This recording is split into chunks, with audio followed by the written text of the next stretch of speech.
back to the YouTube channel of Pro Enzo Vidz, and this is the Ankle Breaker Podcast, episode 51. So, yes, we are 51 episodes in, and we just had our 50th episode last week. So, that was a major success, and obviously, that was a great episode. And look, 51 is going to be even bigger. I can guarantee you that. But look, another big podcast because the NRL returned this week. Lot to talk about, lot to digest, I guess, about what happened during the week. So, it should be good doing it with these two content creators who I'm sure you should all know already. Got All That Champ, the regular co-host, yet again here today.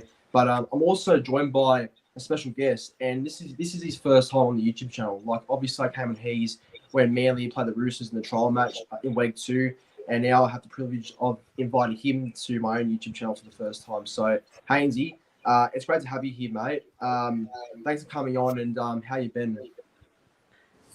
Yeah, mate. Thanks for having me. How do you think I feel? We lost to the fucking Dolphins yesterday, but I'm doing well, mate. Doing well.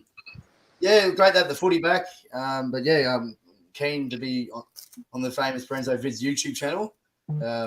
Yeah, a lot of pressure tonight. I've got to perform, got to deliver. But yeah, can't wait.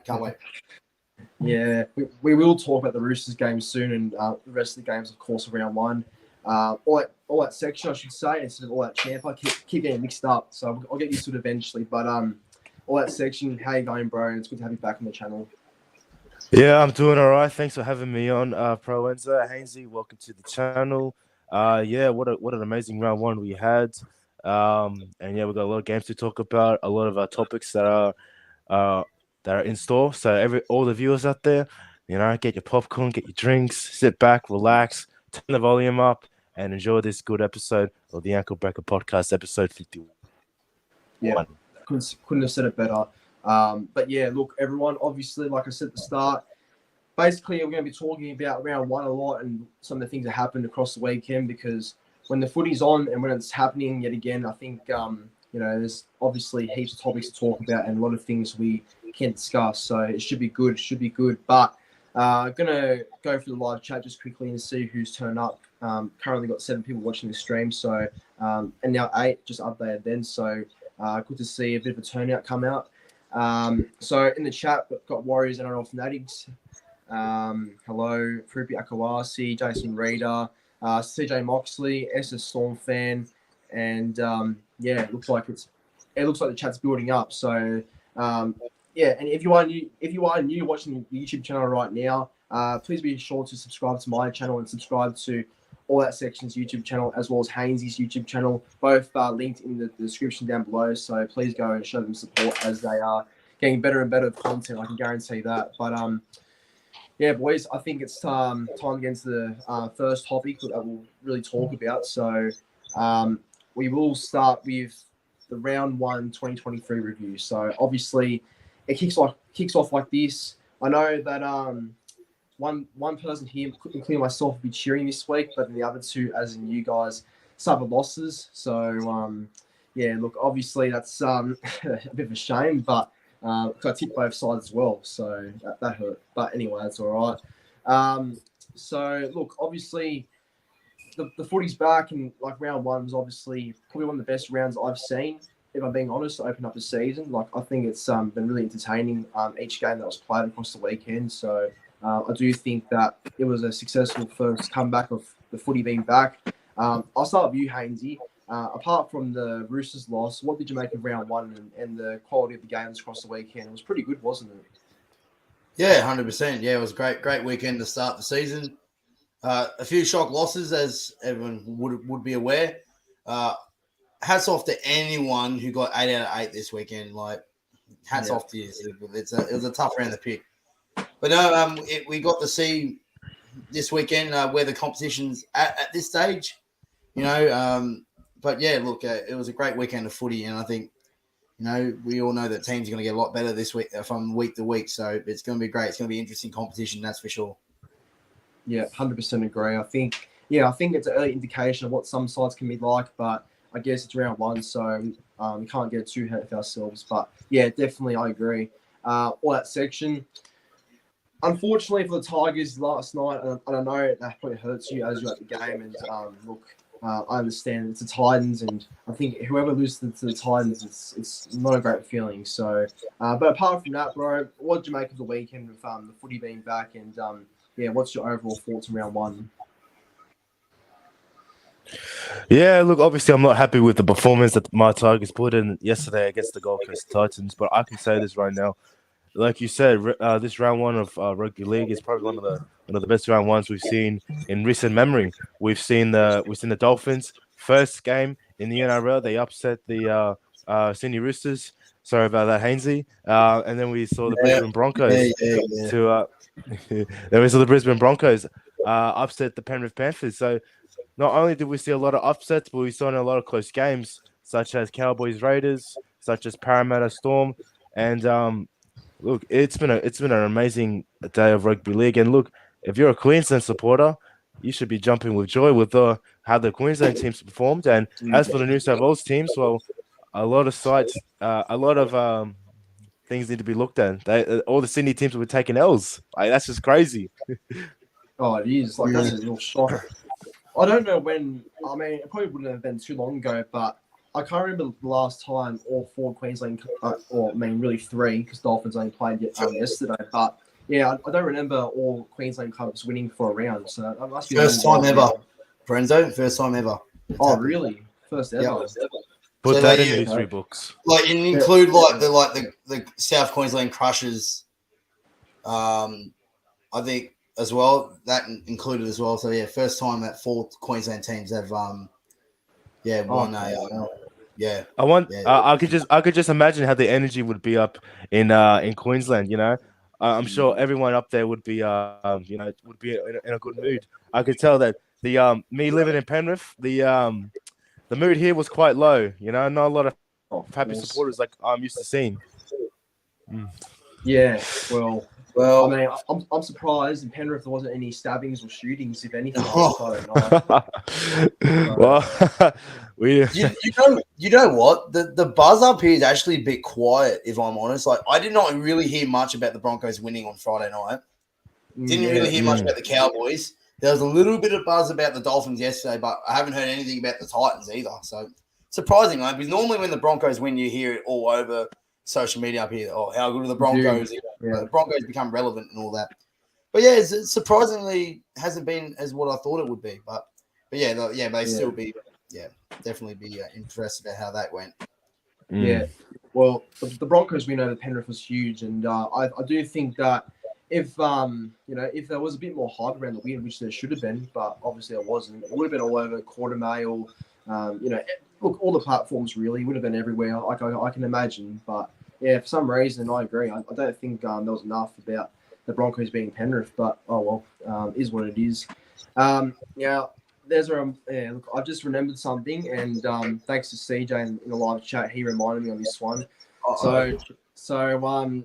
Champa. So last night, when AJ Brimson scored that try and he put his fist in the air, I believe it was in your direction. So it was in your direction, and that's where I think things got ugly. So would you like to just explain it just quickly? Just explain it to us. All right. So within the first half, I think after the Titans score, I'm pretty sure it was who was it that scored? It was their first or second try.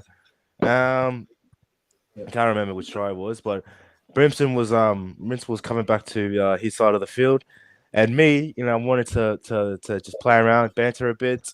I shouted out to Brimson, don't bother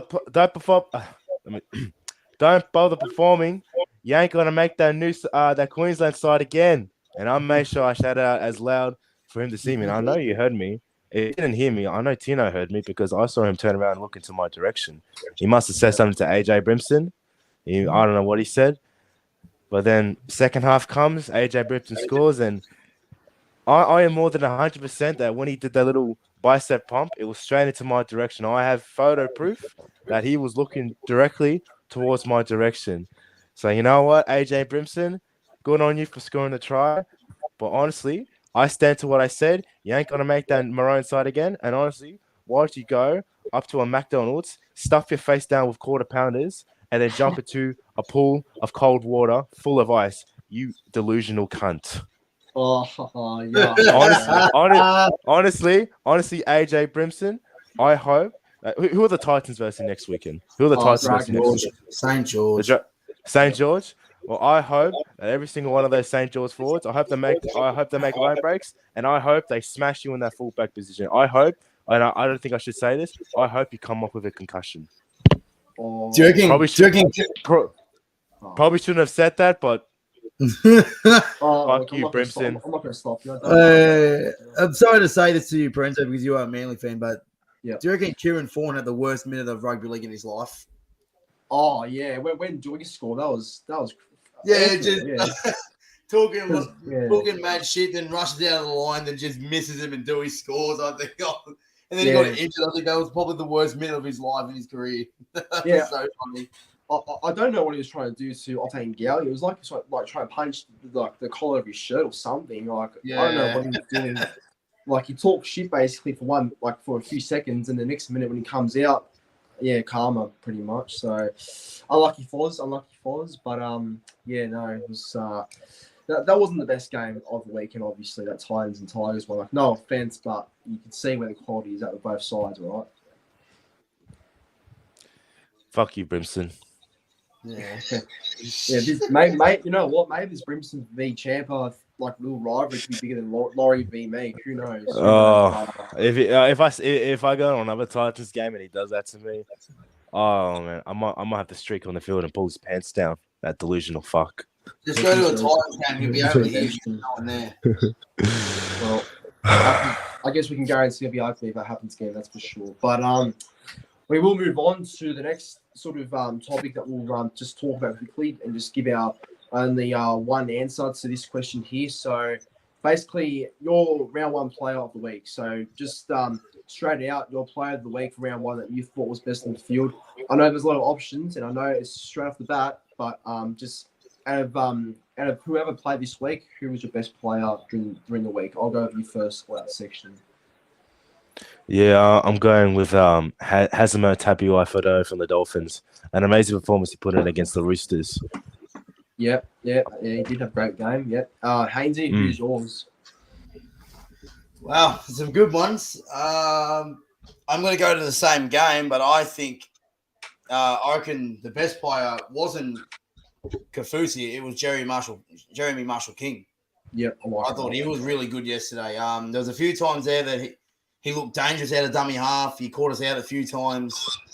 And I thought he was good. Yeah, Kafusi had some good inflicting moments, but Marshall King dominated through the middle. So yeah, I'll give it to him.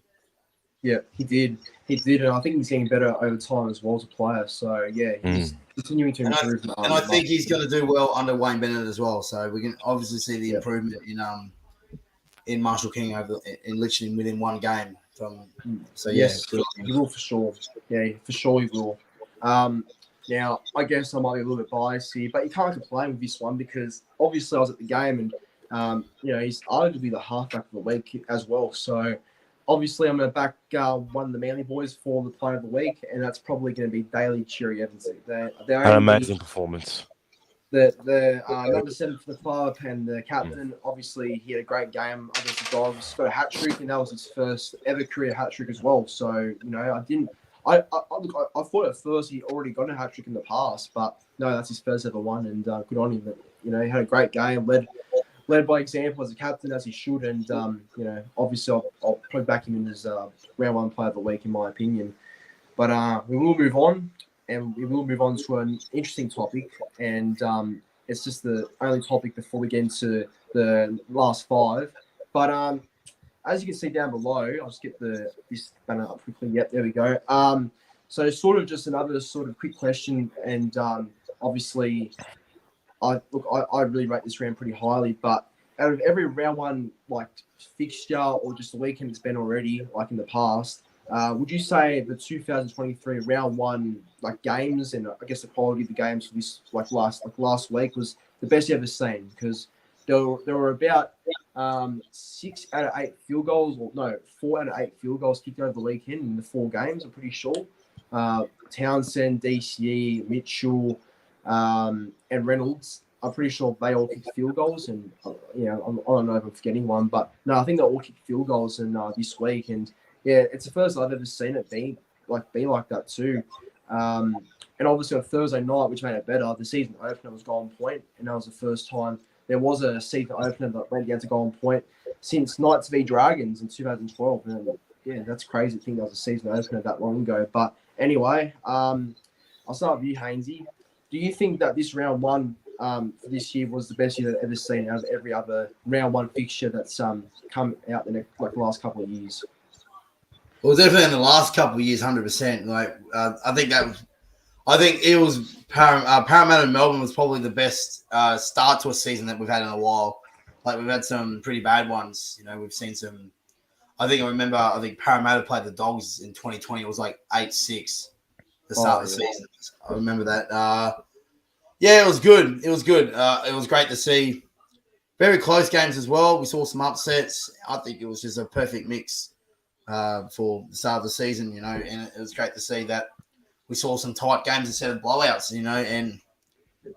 But yeah, look, I think it's definitely up there. I wouldn't say I can't really remember how good these rounds have been, but I'd say it'd probably be up there, one of the best we've seen in a while, definitely. Yeah, it was entertaining for sure. All that section, do you agree? Do you believe that this round one was the best that's been happening for a while, in your opinion? Yeah, I gotta say, in recent memory, I have to agree. I think this has been one of the most exciting and the most intriguing round ones we've seen in a while, and even the games leading up to it.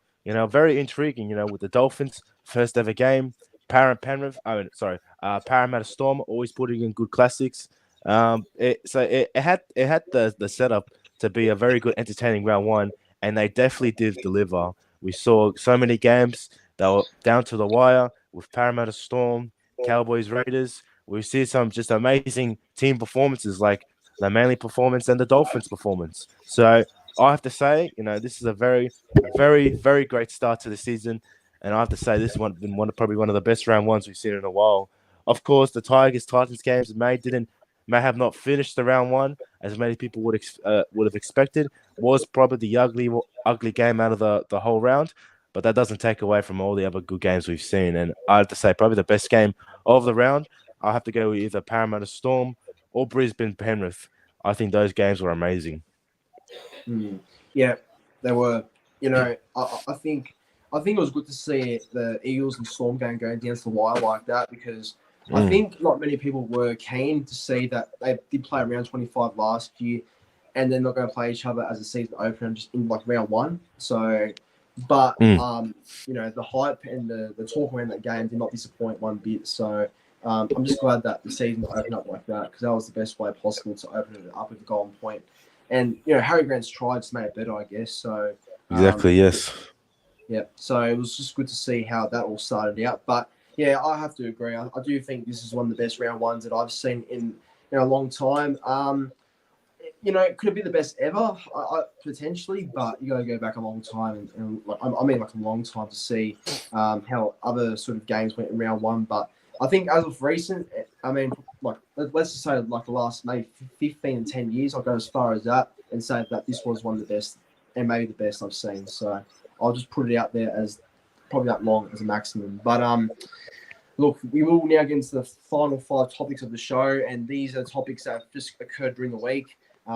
May have happened during round one, may have happened outside the footy during the week. So we will just give our main thoughts on these big talking points just quickly. So the number one.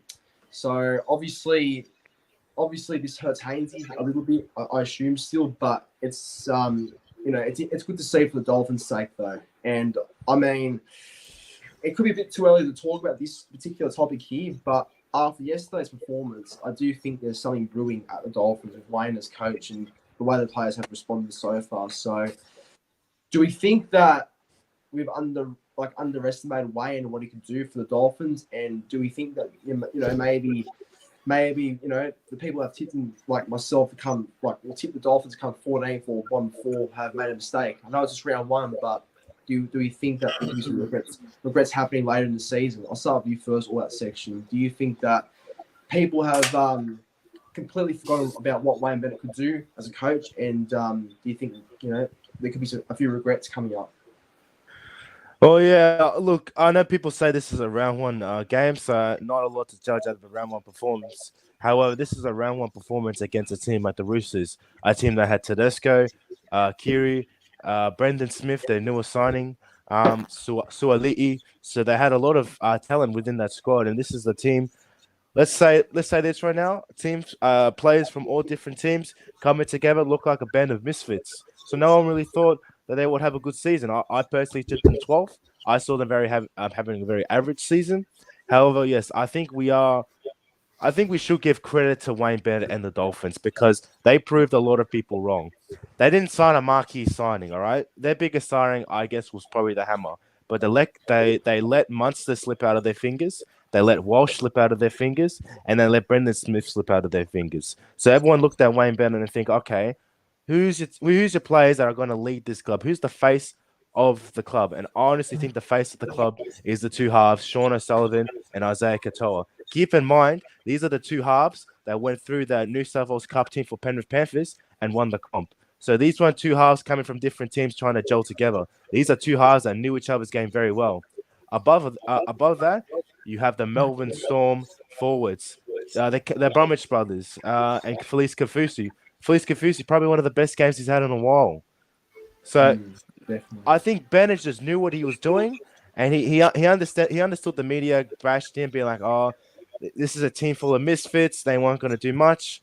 But he sat it back. He was in silence. He's like, "All right, I'll let my team do the speaking," and they did, and they beat the Roosters, one of the premiership favorites. So I think Wayne Bennett and the Dolphins have made their statements, and I see them. I honestly, I'm very interested to see how they turn out next week. Well, yeah, and look, well said actually, and they do play Canberra this Saturday at 3 p.m. I believe. 3 p.m. Oh no, actually no, that's Roosters Warriors. I think it's the 5:30 game. They do play the Raiders at Redcliffe, so they could really win that game. They could really sold out too, by the way. What's that? Sold out, by the way. Already. Wow. Oh, it's at Redcliffe, so it holds about 10,000, but yeah, still sold out. Yeah, true. It'll be good. It'll be good. Yeah, I didn't know that. That's great to hear. And Haynesy, obviously, Dolphins being Roosters was a shock, and obviously it wasn't great for you to witness it live. But do you think that maybe a few people have just underestimated Wayne and what he could do with the Dolphins team? Yeah, look, I think the way that I think the Dolphins have actually got a good balance in the side. They've got the most experienced forward pack in the league, and then that's what a lot of people didn't really underestimate that they've got the most experienced forward pack in the league. They do have the weakest back line, but I think it's simple football. If your forwards are winning the middle, it's easier for any player to any halfback who's on debut, who's played many minimal games. It makes your job a lot easier if your forwards are winning the ruck, and that's what happened yesterday. I thought the first 40 minutes was pretty evenly matched. I think the Roosters started okay. I thought obviously Lindsay was our best player. Lindsay and Matty Lodge really started well. But yeah, obviously a few things didn't go our way. But what I mean by that, we had a few HIAs, a few injuries at the start before the game. Didn't help. I'm not going to take anything away from the Dolphins. They were phenomenal. And that they won the middle third between 10 minutes out from halftime and the first 15 minutes after halftime. That's where they won that game yesterday. They were relentless in defense. Obviously, we saw Kafusi with those big shots. And I think our bench was the worst that I've seen it for a while. We had the likes of Nafua White, Jake Turpin and Corey Allen. So we had two outside backs as on the bench, and we also had Terrell May as well. So we had limited forwards, and that's where they won the game. They just won the middle, and we just weren't able to build momentum of it. And then too much errors as well, too many errors. That's the way we lost that game as well. I think we tried to force the issue. I did say that today in my Roosters review that we just couldn't build pressure, kept dropping the ball, and they just won the middle. So And I think that we missed the likes of Jared and Manu yesterday. I think I said before we come on air, lads, that if Jared was on the field after seeing that hit from Kafusi on Brandon Smith, I think that would have really revved him up. And I think we needed that. We just needed that someone to stand up and take it to him in that forward pack yesterday. And unfortunately, it didn't happen. But I think we can take a lot out of this game. But in saying that, though, for the Dolphins, I think we can't estimate what Wayne Bennett does. He has such a good record against Trent Robinson, and he just whatever he touches turns to gold. And I think that's what Wayne Bennett has got out of his team. He just wants them to play for the jersey. And that's what happened yesterday. There was a lot of things going right for the Dolphins yesterday. Like, it's the inaugural game. They had 30,000 at Suncorp. They were physically and emotionally up for this game. And unfortunately, we weren't. And that's disappointing because, we had so much meaning to play for as well. So, obviously, the Arthur Beetson medal, both teams, Arthur Beetson did play for both teams. So, we needed to be up for that game too. But, obviously, we weren't. Well done to the Dolphins. They earned their victory. I think the question is now can they continually be like this for 27 rounds? And I think that's where we're going to get a little bit questions with the Dolphins. Is like, if they go out this week and play terrible, that last week meant nothing to them. So I think the question is can they perform this for 27 weeks? Exactly. Yeah, I agree. I think that's the challenge for Wayne and the side. So if they can at least show another performance as they did against the Roosters and onto the next couple of games, and I think it does show that they are in the right direction and they are actually serious. So the next couple of weeks will be interesting for the Dolphins. I think we'll get a better idea on how they go. But well said, Haynesy. I totally agree on everything you said there. But as for what I think. Yeah, I think somewhat way we did. I think when they've signed that much experience in the forwards, and I think most people would have obviously not liked it at first because how maybe Kafusi, the Bromwich brothers, and maybe Nichols, who's not bad but is old as well. Like maybe all the old heads that they've signed were just talked about as washed up, and that's why no one rated them. Maybe that's why, but I think their experience is still vital, and I think. The Storm players that they've signed coming from the Storm system, I think, and being coached by Wayne from the good system from the Storm, being coached by Wayne, I think that makes them even better. More quality coaching from Bellyache to Wayne. So, I think what Wayne's also done well is he's also just got the playing group up and going, and he's failed before Bennett. He's failed before, but so far. After everything I've seen and the way things are transpiring at the Dolphins, I think there's definitely a pathway to success for them. So they are doing well so far, what I've seen. But yeah, it's against the Roosters and who had players out and lost players during the game. So, but look, it's taking nothing away from how the Dolphins played, but obviously it was tough circumstances of the Roosters. So we'll see how they go against a better team that doesn't have players missing during the game as well. So. That's the next challenge if they can keep consistent. But we'll see how they go. Okay, now this might spark a bit of a debate. So, topic number 2. It's been one of the biggest talking points out of round 1. It's probably just been a bit too much. I think with how players have seen it, but some players have defended it, like Jacob Carraz has defended it. So interesting. But the independent doctor. Does the independent doctor have too much of a decision in the game? Like when a player's concussed, obviously from the sideline, he's expected to call a player over if I don't think he can play on. But with the club doctor being there as well, does that cause a bit of confusion? Because the club doctor knows the players a lot better than the independent doctor. So I don't know. Should it be minimised in the way the independent doctors used, in your opinion, or that section? Honestly, this is a very interesting topic because yes, you have the club doctor of the club, and then you have the independent doctor who I guess ultimately has the final say. Honestly, I reckon it's too much opinions getting thrown out towards each other, and it could cause clashes between two doctors or clashes between players and the independent doctors. But this is the direction that the NRL wants to go.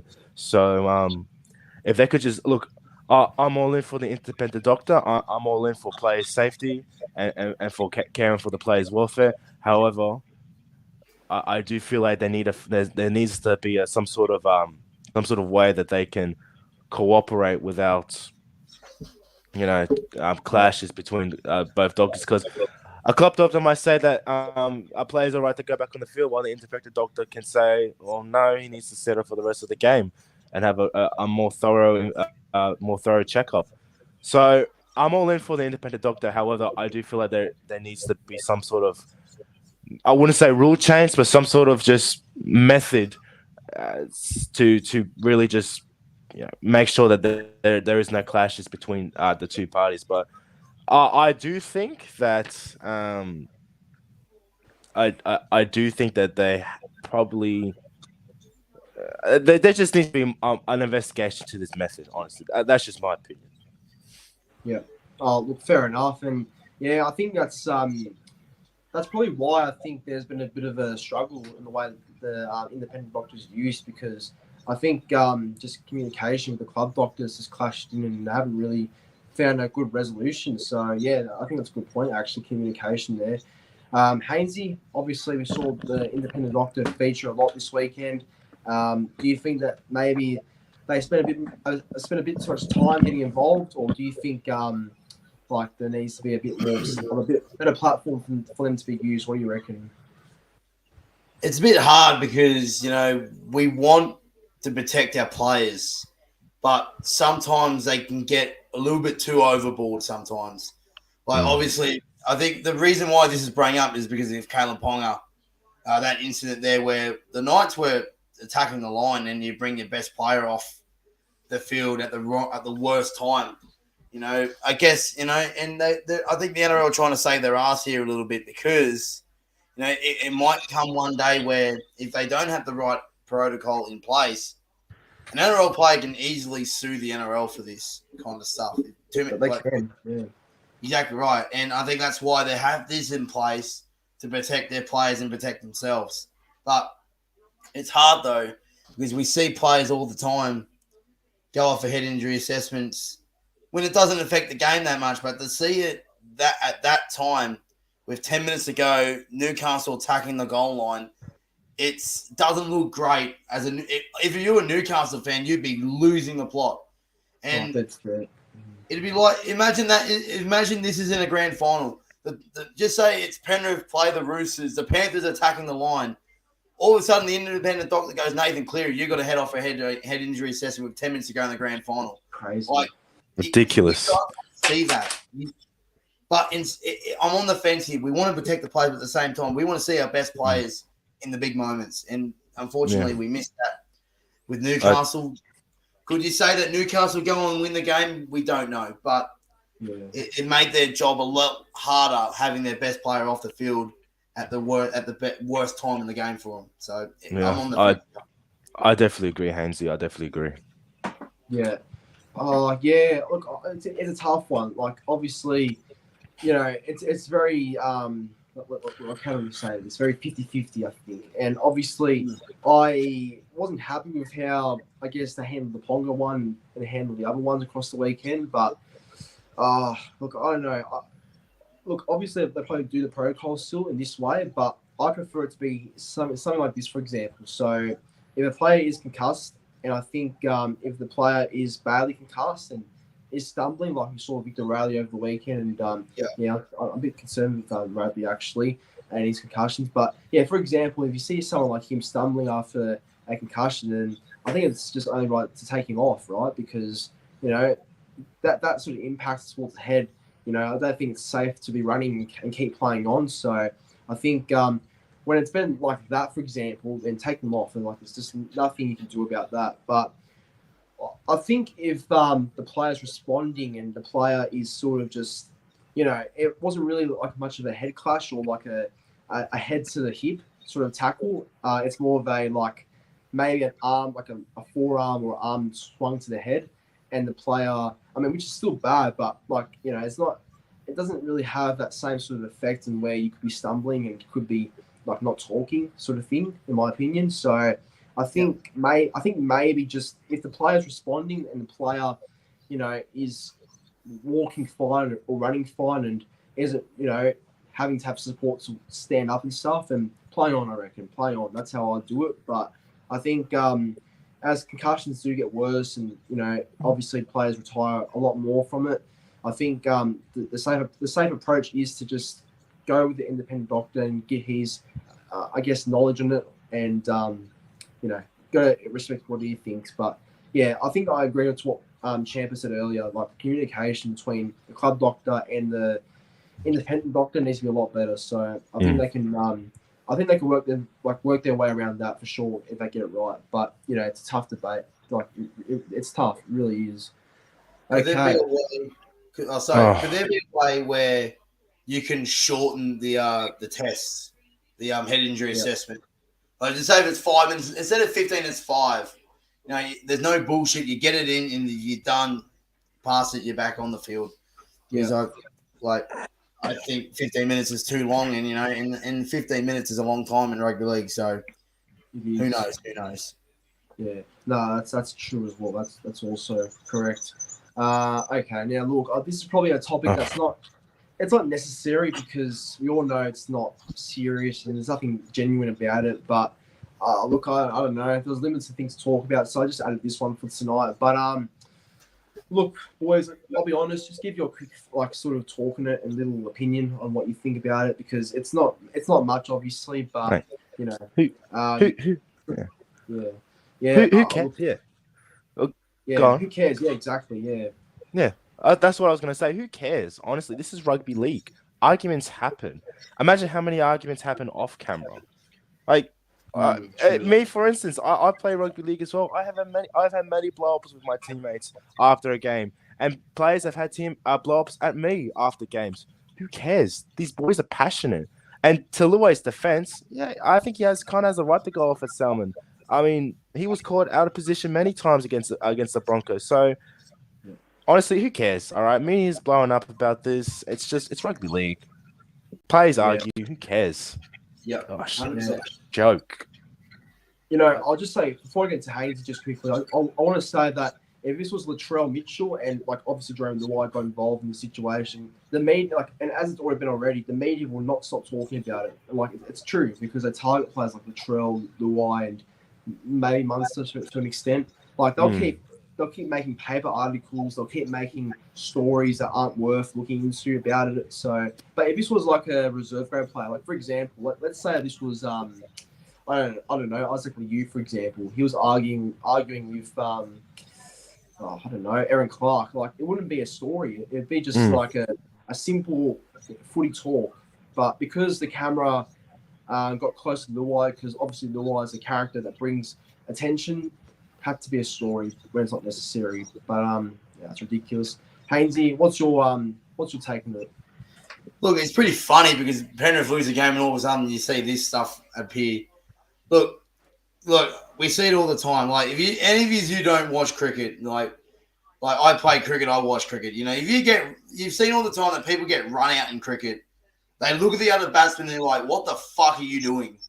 Right? Yeah. It happens all the time in that sport. Happens in rugby league. It happens everywhere. Like I've seen videos of where this is during a game where I've seen two baseball players on the same team actually bash the shit out of each other.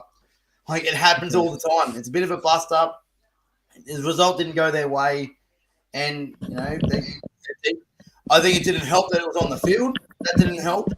Like if this was behind closed doors in the sheds, we wouldn't hear about it. But the fact that he confronted him on camera, like when they was like he was trying to sign the ball for a fan, you know, like that doesn't help the situation. But if this was behind closed doors, we wouldn't have heard about it. So yeah, it's interesting. So yeah, like you guys are both right. Like the fact that it's just the media trying to create a headline. Penrith lost to the Broncos, and look at them, they're dismantled. You know, there's cracks, all that kind of stuff. It's just a beat up from the media. You know, it's a perfect example of it. So wouldn't read much into it. It's pretty funny though because it's involving Jamin Salmon, the weak gutted dog. So the grub and the weak gutted dog fisticuffs, eh? Very interesting. Oh yeah, well, I think as soon as that vision of them talking and arguing was on TV, the media was all over it. Like I think they'll in it within a second. So or even quicker. Who knows? But yeah, I agree. It's rubbish. It's just a typical footy argument chat. It happens during the game when I guess there's a reason for the argument. It's not that they hate each other. It's just I guess look, it's just probably Salmon did something wrong, or maybe just the combination wasn't there tonight. Maybe Luai was disappointed. Who knows? But again, 360, 9. All the big platforms have just hyped it up, and the mole, that idiot, wants to probably just get a story piece for his Monday column and get the cash. So it's all really is a bit of a cash grab because of Luai and the weak-eyed dog having a go at each other. But it's footy. It happens, and it's time to move on. It really is. But anyway, yeah, this is controversial. We go from funny to controversial within a quick minute. So, look, over the weekend on that Rabbitohs and Sharks game, Wade Graham got a suspension for the head clash. Or not a head clash. It was a tackle, but he leaned his head. And I think there's a lot of talk about it because it's some people are on the fence about it. People agree, people disagree. It's tough, but Haynesy, when you saw the tackle and when you saw the suspension that Graham got, what did you think? I thought it was shocking to see him get how many weeks he got? 3 weeks for it or something? Yeah, 3 weeks. Yeah, what a joke, man! What a joke! I think the NRL are trying to stop rewarding players from coming out of the line and bashing someone like that. Like we see it all the time. Like if you rush out of the line and you have just say shoulder on shoulder contact that eventually hits the head, you're going to get penalised for it. And we saw in the set before, we saw a head clash that was penalised from Cronulla, and in the end, but I think I'm more pissed off because it happened with Souths more than anything. But it's hard. It doesn't help his case that he's actually led out that both feet weren't on the ground, so that didn't help. So, but I don't think it was a sin bin, and the fact he got 3 weeks, I don't know. It's hard. I think they're just trying to rule out any dangerous contact these days anymore. I think, but I don't know. Yeah, I hope they're just consistent throughout the whole season. So I don't know. I feel like it was a big game changer because the game was really evenly posed. So, and Cronulla were trying to get their way back into it, and they did 2 rewarding tackles. Both got penalised, and one got sat down by the referee. So, it's tough. It's tough. Yeah, it is. All that section. Do you reckon that the Graham suspension was fair enough for 3 weeks, or do you think that there's a mistake been made here? The game's ruined. I'll put it like that. The game's ruined. If you can seriously suspend that, if you can sin bin that and suspend that, that is an absolute joke. Like Haynesy said, they're trying to rule out any tackles that are being rushed out of line. Like, it's rugby league. It's a contact sport.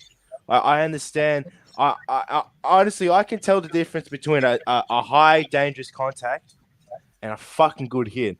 And if that's a high dangerous contact, then I must not know what rugby league is. We must not know what rugby league is, honestly, because if you can call that, that's not a suspension. And it was a game changer. Yep, 100% was. Cronulla was trying to get back into that match, and they suffer a sin bin penalty, and Souths went away with it. So, honestly, when is this? It's not really a crackdown anymore. More of just dangerous contact being looked into and more. But when has this gone too far? How far is this going to go? What in the future is going to be considered dangerous contact? Because if that's considered dangerous contact, are they just going to eliminate any contact shoulder above? How far is it going to go? That's what I want to know. Yeah, how far is this all going to go? Because that's not rugby league. That wasn't the rugby league I grew up with. and I'm sure it wasn't the rugby league you guys grew up with. So We how far grew does up. it go? We grew up watching rugby league when you allowed to fucking shoulder charge people. Like Exactly. We grew up. Yeah, we grew up with the Adrian we Morleys, the all Steve Maddis, the Sonny Bill Williams. We grew up with all those guys. like, And imagine if George Defoe and Steve Maddai played these days. They'd rush out of the line and absolutely bury like Munster or something. Oh no, you can't touch it at 5'8". You can't touch them. Then you get sin bin for it. Like game's ruined. it's like perfect example yesterday in the Roosters Dolphins game. Like I know we lost. I'm not blaming this, but do you honestly believe that Egan Butcher was a cannonball tackle? No, Dude, I don't. he was still running. He was still fucking pumping his legs. Yeah, It would have made sense if he would have stopped in the line and then he's gone in. But the fact that I'm not angry, I'm more confused. What the fuck is a cannonball tackle these days? Because he was running backwards, yes, but he's still pumping his legs towards his own goal line, the opposition goal line. That's a good point. Yeah. Like, I'm not blowing up about the result yesterday. I'm blowing up because I'm confused with the cannonball tackle. And yes, he's being charged for it, Egan Butcher, and he's free to play this week. Yeah, well, I don't know. I'm so confused with what a cannonball tackle is these days. What's a crusher? Oh, I know what a crusher is, but what's a Head hit clash? drop? All those kinds Yeah. So they're not black and white. They're not black and white in these rules. yeah. I don't know. Yeah, look, I feel like they need to emphasize it a bit more. Like, just give a better explanation to where a cannonball or a hip drop happens. I mean, I guess we've got an idea what it already is, but just like to know instantly how it occurs, I think there could be a better explanation around that. But as for this incident with Wayne Graham and his tackle, yeah, I've got some issues with it, but I do think there's a time where, there's a part of it that says that, I mean, the call's right, but look, I'm only saying the call's right is because, like, you know, the game's changed. I don't like how it's changed personally with the contact. Like, obviously, nothing above the shoulders is accounted as a good hit anymore. Like, that's all gone. That's nothing to be considered a good tackle anymore, anywhere above the shoulders. And I mean, it makes it shit, obviously. Like, the contact, like, it reduces the good contact, obviously. It does that. But I think with now the new rules and how the game is so strict in making this game a good face for the game for like young kids to play and not see players get smashed in the head and throat, like wherever. Really. It's rugby league. Yeah, exactly. It's rugby league, but I think now seeing what the game is going through with like making a good sort of agenda for like young kids to play, it's what they're strict on now. And I mean, I don't always agree with things like that, but I think that's where they're trying to go. So it's unfortunately, I don't like it, obviously, but it's how it has to go. But as for the Graham suspension, yeah, I mean, with how the NRL's going, it's probably fair, but the sin bin wasn't, because I think the sin bin was a bit, you know, too much, I reckon, because I think, if anything, we just put it on report, but it's not a sin binable offence. Like, I think a sin bin is worth being called out for if the player has paralysed like one of the players on the floor by doing some sort of stupid tackle, for example, like a clothesline maybe, or just some sort of I don't know, something that made the player like feel knocked out, right? Like, I feel like that's where I think it should be a sin bin. I don't think Graham knocked out anybody. I don't believe he did he? So I think that's where that's where the sin bin went a bit too far, in my opinion. But as for the suspension, whether you like it or not, it's how the game wants to go now. So it's hard.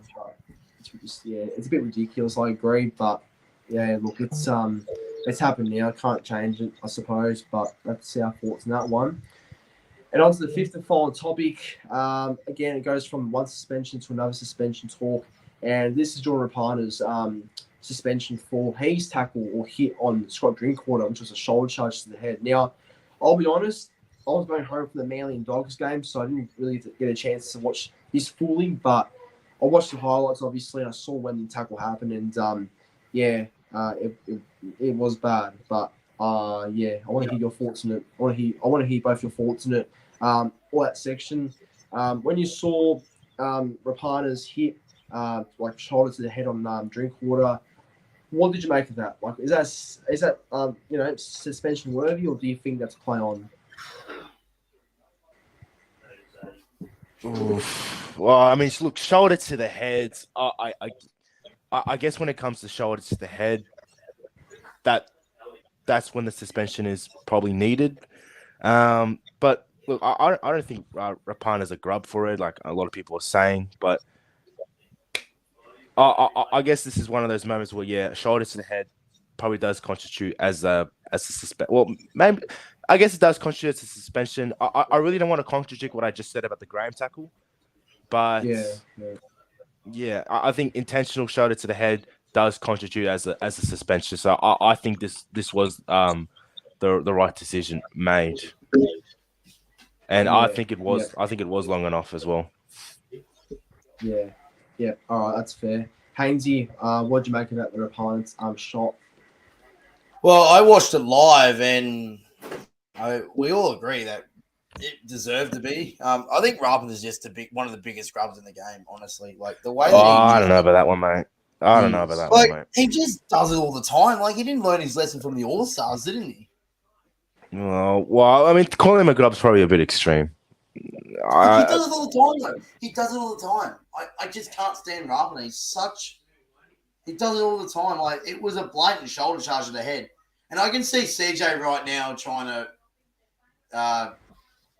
back up the point from last topic. But the difference is though, it's a shoulder charge to the fucking head, a blatant shoulder charge to the head.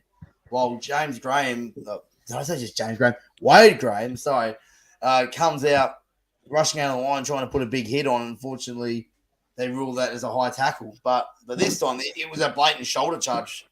And he was lucky not to be sent from the field. But, if we all want to try and – we've all, for nearly 10 years now, tried to black and white rule out the shoulder charge. And, and I agree that deserved to be – need to be more – yeah. So, yeah, it's it's blatant. What he got? How many weeks he got? 5 weeks, did he? Yeah, he did. Yeah. So it's interesting. It's interesting, but I think with the Wade Graham, with the Wade Graham tackle contact, in my opinion. Yeah. All right. Fair enough. Fair calls. Well, obviously, watching the replay of what Rapana did, you can tell it was intentional. Like I think there was a lot of intent in that, like shoulder charge to the head. Like you can see Rapana, that's all he wanted to do. He did not get that. He didn't make. There was no arms wrapped. There was no arms wrapped either. It was just like that. It's a black and white shoulder charge. Yeah, no, you can tell he was just trying to go for the shoulder charge, and you can't do that anymore. So I don't know. Rapana, in general, Rapana is a grub. I have to agree. He's a quality winger, but yeah, his dirty level's pretty high, I reckon. But look, seeing what he did, it's definitely worth the 5 weeks he got. Obviously, everyone loves the big hits and stuff, but like I said before, it's unfortunately the game's not revolved around that anymore. It's all about protecting the players and protecting injuries and like to the head and stuff. So it's not about that anymore. So I think that's why I think the Graham one and the Rapana one's fair, because that's how the NRL wants to approach things like this going forward. But I guess some fans love the contact, but the game wants to reduce it. So you can have your say on it, I guess. But yeah, it's that's how it's working from what I can tell anyway. But in the end, it's a fair call, I think. But well, that does wrap up the Ankle Breaker podcast, episode 51. It was a good show, and I do appreciate you two coming on again on the channel. Obviously, it was Haynes' first time, so I was really privileged to have you here today, mate. And obviously, all that section was always good to do another podcast with you as well. But boys, thank you very much, and thank you to the live chat for tuning in as well. Really do appreciate it. Well, thank you for having me, mate. Always good to be a co-host here. Yeah, always a pleasure, mate. Definitely see you around very soon. A couple of weeks, actually. Round 5. Can't wait to see you all there. Oh, here we go. Round 5. Yeah. Great Not weekend. far away. Who the Tigers got that week? Do the Tigers play anywhere? Yes, we play the Dolphins, I'm pretty sure. Dolphins? No, they play fairly. the Dragons. Oh, the Dragons. Oh, the Dolphins Yeah. play the Dragons. Yeah, Right. I think Tigers. They might be bye. We do have the bye actually because we have Knights and then Yeah. Bulldogs the following week, and then the week after. Yeah. I think the week after is the Dolphins. Then it's the bye. Oh, Yeah. okay, yeah, that makes sense. Yeah. Then. All right, Mm. all right. But yeah, no. Look, round 5's not far away, and it's going to be good meeting up with everyone, all the game again. So Come the Allianz this week, Prenzo. Oh well. Come the Allianz. Who knows? I could make a surprise appearance. We'll see. We'll see. Well, I decided to do a surprise appearance this weekend as well. So. You just never know. I'm not going to confirm anything, but you just never know. But Never know. Yeah, you never know. But everyone, that brings end to another podcast. Make sure to like, comment, and please subscribe to all that section in Haynes' YouTube channels. Again, they are linked in the description down below, so go and check them out if you haven't already. And subscribe to me as well, of course. But thanks again, everyone. See you next week. Thank you.